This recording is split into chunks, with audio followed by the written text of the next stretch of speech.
So this is the self-development with tactics. Book.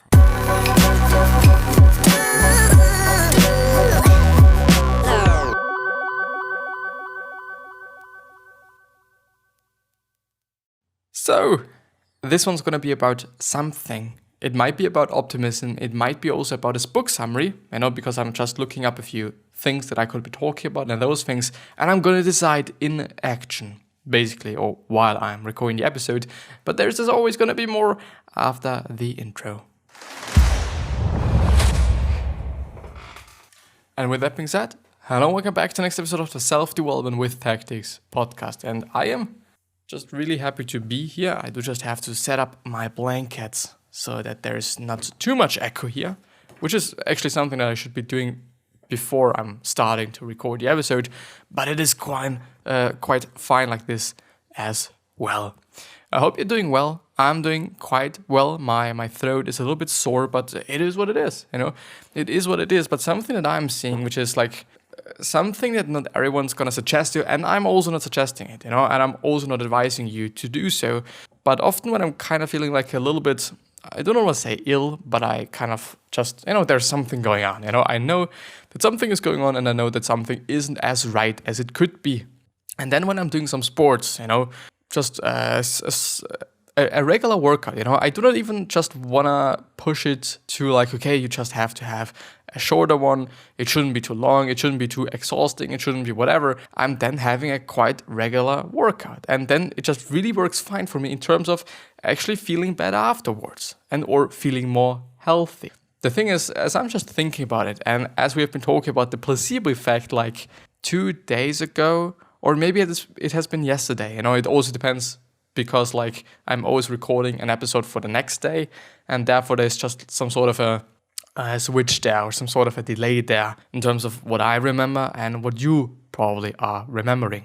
The thing is, the placebo effect is only working for pain, and which means that by thinking that something is working, or by thinking that this certain pill is working, it's going to be about pain. It's going to be about, okay, I'm not going to feel the pain just because I believe that this pill that I just took is for my pain, or is basically against my pain. Is it kind of how you're saying this in English? Because I don't fucking know. I really don't, but I think it could also be the case with working out, just the exact same way, which means that if I'm working out, then I just might not feel the pain, which doesn't really have anything to do with being healthier or curing myself, because it might just also be the case that I'm not really curing myself, and that it is actually not really good for the whole curing process, which is the exact same thing with the placebos as well. That when you're taking some placebos, it is about the pain then, it is doing something against the pain then, and it is not about like curing yourself, even though, as I've also been talking about it in the episode, and I might be linking it down in the description, but I'm not quite sure about that. I'm probably gonna forget about it, it is always what it is. I'm actually really sorry about that, because I'm often talking about some things that I might be linking down that actually are really important though, and I'm often forgetting about it, which is like a little bit fucked up then. But in terms of the placebo now, if you're taking some placebos, then it's not gonna cure you.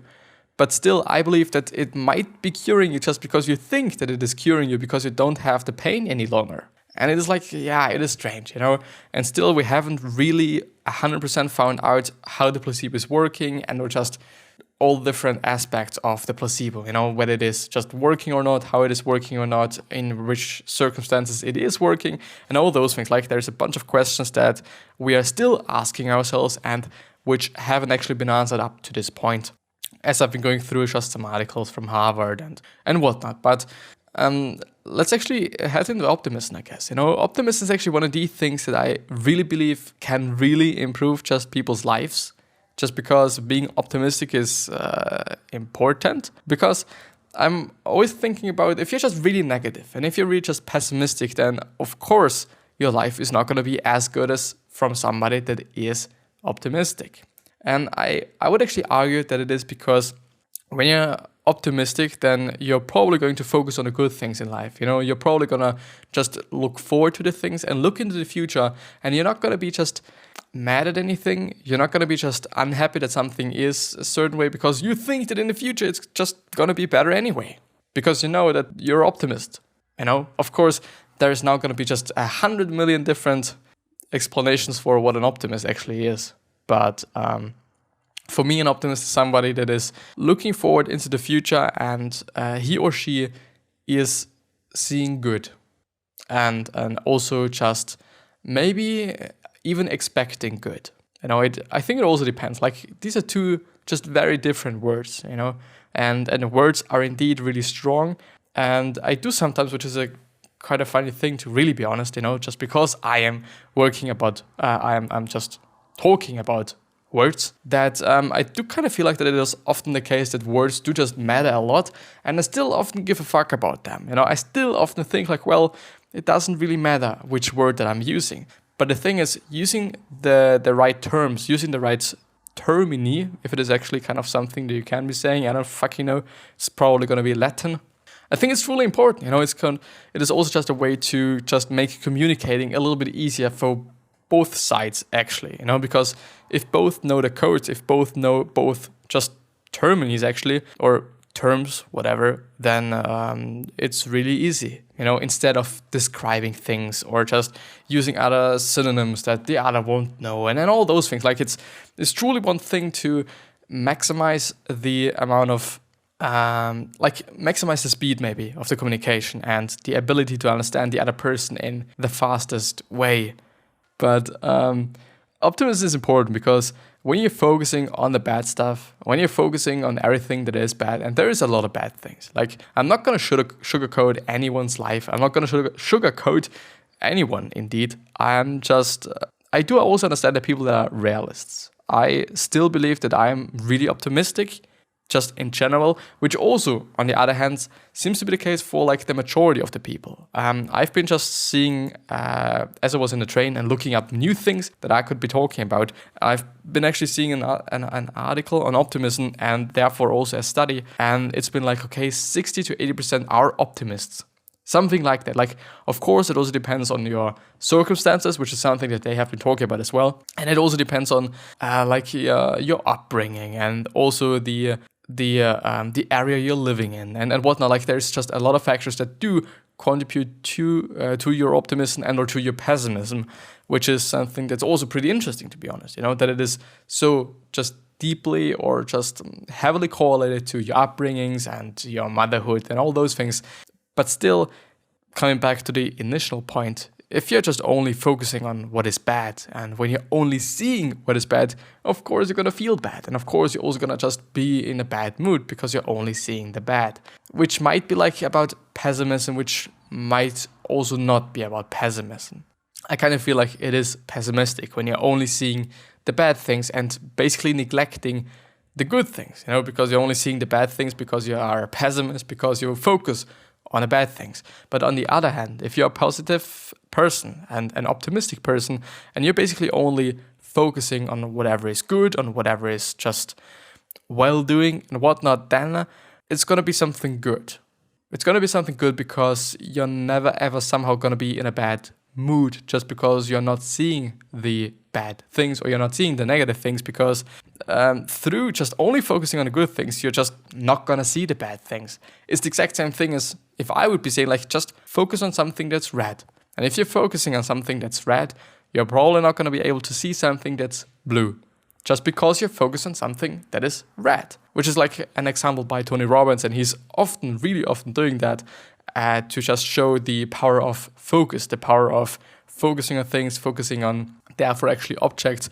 But I would also argue that it has something to do with focusing on feelings as well, and focusing on circumstances or certain factors of circumstances or situations or scenarios. On the other hand, I do just really want to point out that there is a maybe truly fine line between being delusional and being an optimistic. If you're delusional and you kind of feel like that everyone's or everything is going to be really good and everything is totally going to be fine, no matter what you're doing, no matter how less you're also doing, then it's probably not going to be the thing, It's probably not going to be right. It's probably not going to be what it really is, what the reality really is. So therefore, it's like pretty difficult, I would say, Are you delusional or are you optimistic? Are you a pessimist or are you just like maybe even depressed? And all those things, like, it truly is a fine line. It truly is a fine line between just optimism and delusion and maybe depression and being pessimistic. Which does somehow maybe say that being a realist and seeing how the world really is maybe is maybe like the best thing. Even though I wouldn't actually say that, like by going through it, by just having the facts, by just having a look at what you're having or what we are having, you can basically say, yeah, okay, it is actually the case. It is actually the case that being a realist just must be the thing to go with or must be the thing to do. But I wouldn't necessarily say so, actually. I really wouldn't necessarily say so, because not necessarily because reality is often bad, and it also depends on where you're living, of course, you know. But like, it is difficult to say. It really is difficult to say, because what is reality? You know, reality is something that's completely different for everyone, because we're all seeing different things. Maybe just because we all are so subjective, you know, and not really objective, you know. Maybe just being realistic isn't something that's working, you know, because, I don't know, like there's always a way how we can respond to the things that are affecting us or seemingly affecting us. And like, yeah, of course, you know, you can respond by being angry, you can respond by being happy, you can respond by just being in some sort of a neutral space. Like, you have the options, basically. Of course, it's going to evolve some practice and also some work and whatnot to being able to just control yourself in such a way and whatnot. But in the end, you're able to do so. In the end, it is something that you truly can be doing. So maybe try to be optimistic. You know, I do believe that it is not going to be something really easy for all those people that are maybe realists and maybe pessimists, but I think it's going to pay off in the end. I think it's going to be something that's pretty good in the end. And I do think that there's just some way to just work around that by maybe just seeing how you're responding to things. You know, if you're just seeing something and you kind of feel like, well, everything is going to be bad and everything's going to be fucked up and whatnot, then of course, maybe not. Maybe not, because you don't actually know. And now as I'm thinking about it, like, often we actually have a choice of how we're going to feel about things, you know, whether we're going to feel about it in a negative way or we're going to feel about it in a positive way. Because if I kind of feel like, well, you know, this is going to be bad or this is going to be really good, I don't know, because it is in the future and I'm not a fucking fortune teller or Nostradamus or whatever. I don't know.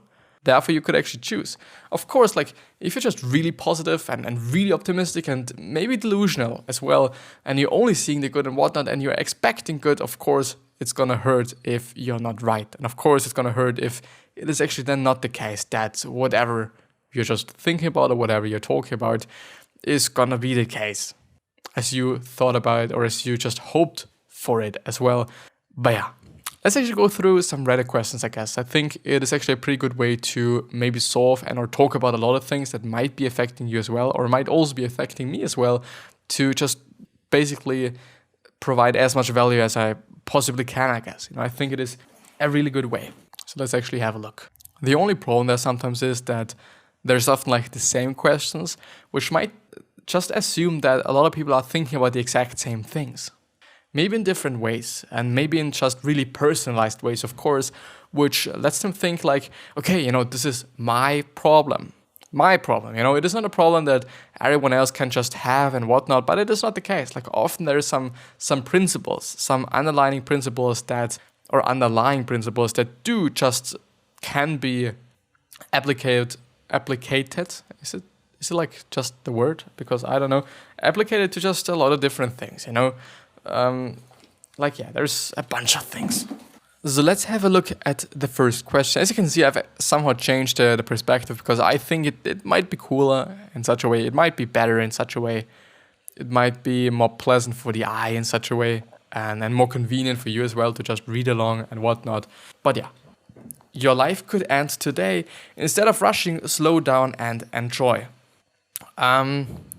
I do understand where this is going, and I do understand that it is something that a lot of people like, as you can see by the likes. And yeah, but it could end, you know, and it's probably not gonna end. You know, chances are really high that you're gonna just stay alive till tomorrow. But of course it can be the case, you know, and of course then it would have been nice to just slow down and enjoy your life and all those things. But slowing down for me suggests that that you're basically doing nothing, which might also be wrong thinking, I guess, because it doesn't really, he and or she doesn't really say that, Of course, like there's going to be a little bit more context if I'm clicking on it and I'm reading the whole one, but I don't really think that it is all about just doing nothing. I guess it's rather about just doing what you actually like to be doing. And I know that such a lot of people are not doing what they don't like. And I don't know why. Just also in terms of the school that you're just in, if it is a school and you really hate it, just take another one. Try another one. And it's probably not fitting you. And of course, if you do just not like the school, just maybe because of people, maybe because of the subjects that you're having, maybe just it is a university and you do not really like the university because of just whatever you're studying, take something else or go work. Do something else. Just try out it, The thing is, like, we will never know what we actually like if we haven't tried out quite some things, because it's also the exact same thing with food. If I don't try the schnitzel, if you know what it is, write it down in the comments, would actually be nice. If you try the schnitzel and you kind of feel like, well, this schnitzel is pretty good, then it is pretty good. And you now know that you like it.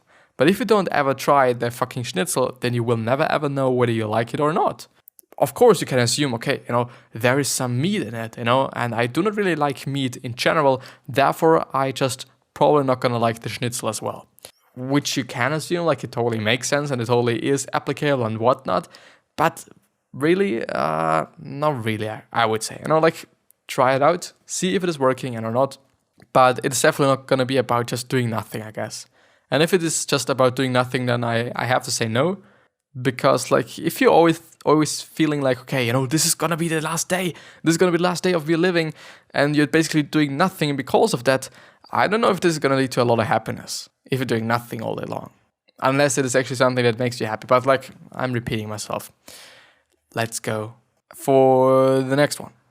I'm fat and sad. Let's actually have a look. I want to read this. So I'm overweight. That's always just been me. I was okay with all these years because I still was healthy, very able and active, and I am now 32 and just feeling depressed. I've had the mindset to get back to the gym or something, and it's just hard. Today I slept in until 2 p.m. and I had a sugary drink and chips for lunch. I'm so loving and able to take care of others surprisingly well, but I'm just not able to take care of myself. It's like I hate myself that much, just sucks. Which is actually the case for like all the people. We all are more able to help other people than we are to help ourselves, which is something that is fucked up, which is something that is interesting, which is something that is totally just not good. Something that I've been picking up over the years is helping yourself as if you would be helping somebody else, and caring about yourself as if you would be caring about somebody else. And having this mindset and just thinking about that, because it does change things, or it actually could change things. Because if you know that you're a good helper or you can help other people really good, it's a simple concept, once again, but it is not a really easy concept. But I would say if it is about being overweight, like if you're consuming less than you actually need, then you're gonna lose weight. And that's quite it. Like there is no kind of magic pill that you should be taking, and there's also no just protein drink that's gonna make you just be skinny in a day or something. It is hard work. It is also some work to put on the whole mass. For some people, some people with diseases and some people that are having some issues with their body, they are not able to gain any weight. It is what it is. It is also something pretty difficult for me. Maybe it's just because of metabolism. Maybe it's just because of something else. I don't fucking know. But I'm not getting anything. Which is something bad on the other hand as well for also, or especially those people that are trying to just build some muscle, just gain some weight just because they feel too skinny. And all those things, like there's always going to be a bad side and there's always going to be a good side, I guess, Besides maybe healthy eating. I don't know if there's a bad side of healthy eating. I kind of don't assume, but I'm not quite sure about that.